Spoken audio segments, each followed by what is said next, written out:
घर के पिंजरे में एक तोता रहता था। वो बहुत ही उदास था।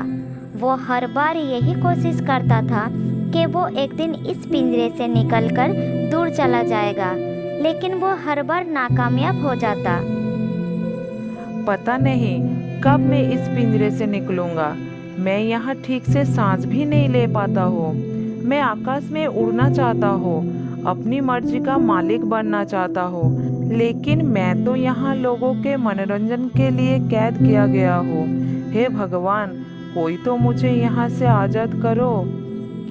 एक दिन एक कबूतर जंगल से दूर एक गांव में घूमने के लिए आ जाती है। फिर कबूतर की नज़र उस तोते पर पड़ती है। तोता कबूतर को आवाज लगाते हुए उसे कहता है, क्या तुम मुझे इस पिंजरे से निकलने के लिए मदद करोगी? हाँ हाँ, मैं तुम्हारी मदद अवश्य करूँगी, लेकिन तुम मुझे ये बताओ, इस पिंजरे में कैद कैसे हो गए? अरे तुम्हें क्या बताऊँ अब।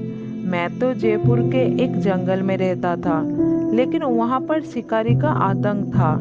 शिकारी ने मुझे और मेरे अन्य साथियों को पकड़कर पिंजरे में बंद कर दिए और फिर हमें शहर ले जाकर बेच दिया। मैं 6 महीने से इस पिंजरे में कैद हूँ। यहाँ से भाग निकलने की सोचता हूँ, लेकिन हमेशा असफल ही रहता हूँ। तुम्हारी कहानी सुनकर तो मुझे बहुत दुख हुआ। मैं तुम्हारी मदद अवश्य करूँगी। लेकिन थोड़ा संभल के, वरना ये लोग मेरी तरह तुम्हें भी कैद कर लेंगे। मैं नहीं चाहता कि मेरी वजह से तुम भी मुसीबत में पड़ो, इसलिए तुम अपनी सूझबूझ से काम लेना। कबूतर तोते को पिंजरे से बाहर निकलने के लिए कोशिश करती रही, लेकिन वो असफल हो जाती। कुछ घंटों के प्रयास के बाद आखिरकार कबूतर सफल हो जाती है और वो तोते को उस पिंजरे से निकाल लेती है। मैं तुम्हारा दिल से धन्यवाद करता हूँ। आज तुम नहीं होती तो पता नहीं मुझे और कितने सालों तक इस पिंजरे में बंद रहना पड़ता। आज से तुम मेरी अच्छी दोस्त हो। तुम कभी भी किसी मुसीबत में पड़ोगे तो मैं तुम्हारी सहायता अवश्य करूँगा। मुझे तुम्हारी ये दोस्ती स्वीकार है, लेकिन अब तुम यहाँ से जाओगे कहाँ? तुम चाहो तो मेरे साथ मेरी जंगल में चल सकती हो। हम वहाँ पर बहुत मस्ती करेंगे और खूब खेलेंगे। कबूतर की बात मानकर तोता उनके साथ जंगल में चला जाता है। कबूतर एक बहुत ही सुंदर और विशाल पेड़ पर अपना घोंसला बनाकर रहती थी। क्योंकि तोता वहाँ पर नया था, इसलिए उसके पास खुद का घोंसला नहीं था। अरे वाह, तुम्हारा घोंसला तो बहुत ही सुंदर है और ये पेड़ भी कितना विशाल और सुंदर है। इसमें तो कितने मीठे मीठे फल है। तुम्हें कितना मजा आता होगा ना यहाँ रहकर। तुम जब चाहो यहाँ का मीठा मीठा फल का आनंद भी उठा सकती हो। मेरे पास तो कोई घर भी नहीं है, मैं कहाँ रहूँगा। अरे मेरे प्यारे दोस्त, तुम चिंता क्यों करती हो? मैं हूँ ना यहाँ। हम दोनों मिलकर तुम्हारे लिए एक सुंदर सा घोंसला बनाएंगे।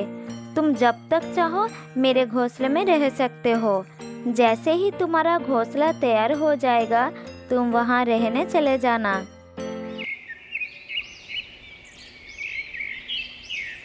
कुछ दिनों बाद तोता कबूतर की सहायता से बहुत ही सुंदर घोंसला तैयार कर लेता है। घोंसला देखकर दोनों बहुत ही खुश हो जाते हैं। तोता तो खुशी से नाच उठता है।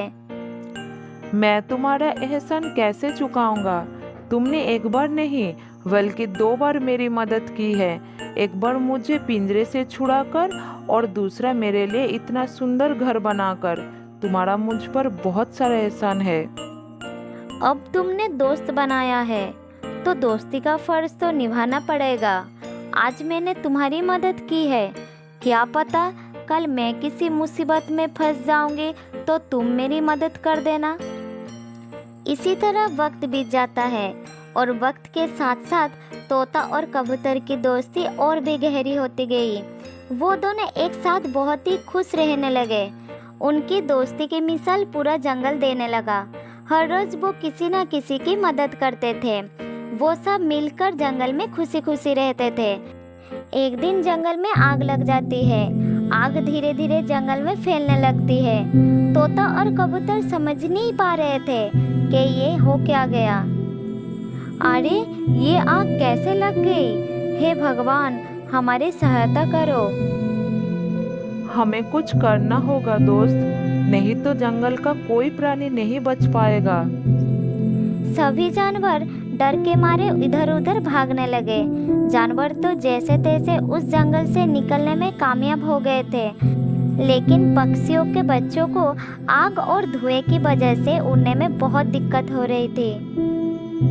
हमें बच्चों को घोंसले से बाहर निकालना होगा, नहीं तो वो मारे जाएंगे। मेरे पास एक उपाय है। हम दोनों एक लकड़ी को अपने होठों से कसकर पकड़ लेते हैं और छोटे बच्चों को उस डाल के सहारे जंगल के बाहर ले जाते हैं। तुमने तो बहुत अच्छी उपाय निकाली है। जल्दी चलो, नहीं तो देर हो जाएगा। तोता और कबूतर ने बिना अपनी जान की परवाह किए छोटे बच्चों को आग से बचाने लग जाते हैं। वो बारी बारी आकर बच्चों को जंगल के बाहर ले जाते हैं। थोड़ी देर में पूरे जंगल में आग फैलने लगते हैं। छोटे बच्चों को बचाने के चक्कर में वो ये भूल जाते हैं कि वो दोनों आग के चपेट में आ चुके हैं।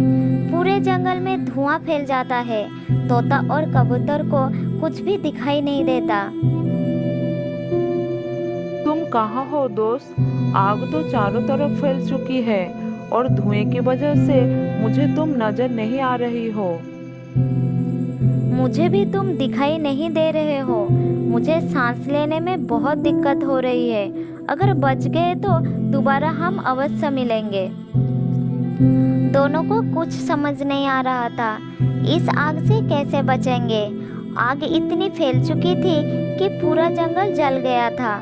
कबूतर को सांस लेने में बहुत कष्ट हो रही थी और थोड़ी देर बाद वो अपनी प्राण खो देती है।